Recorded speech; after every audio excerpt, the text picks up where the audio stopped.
Assalamualaikum warahmatullahi wabarakatuh. El Filibusterismo, Kabanata 35, Pinamagatan ang pagdiriwang.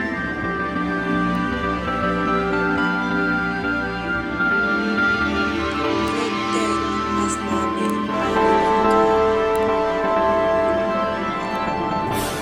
nga pala si Tejana Azrima M. Bitumara. Sa isang marangyang pagdiriwang para sa mga bagong kasal kasama si Doña Victorina. Dumating ang mga kilalang tao, kabilang sina Padre Salve, Padre Irin at kalaunan ang Kapitan General. Si Don Timoteo ang nag-alaga sa mga bisita at naalala ang kanyang 3 taong paghahari. Nasa labas naman si Basilio na nag-aalangan sa paghimagsik dahil sa alaala ni Julie. Ngunit, nagbago ang kanyang isip nang makita ang mga pare at alaala niya sa kabutihan ni Simon. Nakita niya si Simon na naghahanda na at nang madali siyang umalis. Nakasalubong si isang ngani na pupunta sa pagdiriwang para makita si Paulita. Ibinigay ni Basilio ang babala tungkol sa paparating na pagsabog, ngunit ayaw umalis ni isang ngani. Sa loob ng pagtitipon, natagpuan ang isang papel na may sulat na Mentisel Paris at perma ni Crisostomos Ibarra. Natakot ang lahat, lalo na si Padre Salve. Ngunit sinubukan ng Kapitan General na ipagpatuloy ang kasiyahan. Lumamlam na ang mitsa ng lampara ni Simon. Ngunit bago pa ito makapinsala, isang anino ang kumuha nito at itinapon sa ilog, nagdulot ng kaguluhan. Don Timoteo ang nag-organisa ng marangyang pagdiriwang para sa mga bagong kasal. Siya ang abala sa pagbati ng mga bisita, lalo na sa paghihintay at pagtanggap sa Kapitan General. Naalala niya ang kanyang 3 taong panunungkulan. Padre Salve at Padre Irin, 2 pare na dumalo sa pagtitipon. Namutla si Padre Salve nang makita ang sulat at perma ni Crisostomo Ibarra.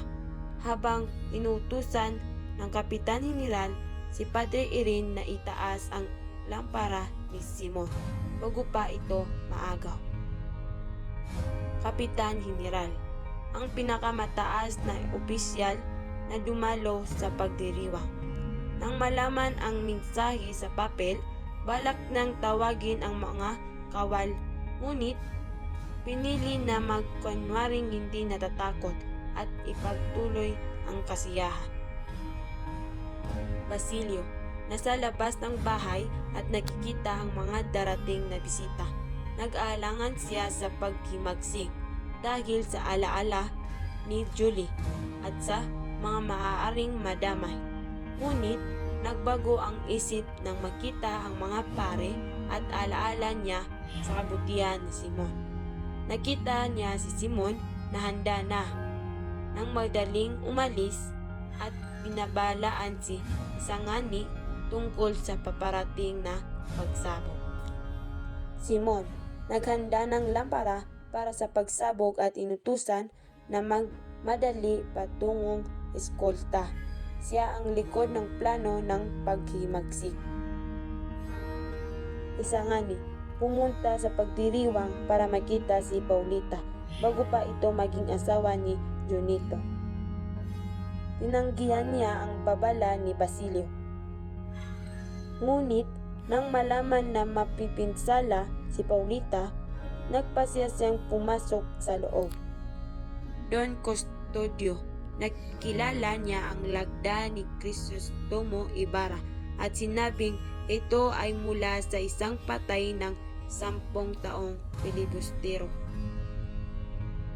Mga bagong kasal at Doña Victorina. Dumating sila kasama sa pagdiriwang na nagpasigla sa paligid. Binanggit kay Padre Irin ang posibleng pagbaba sa pwesto ng Kapitan General. Paulita at Junito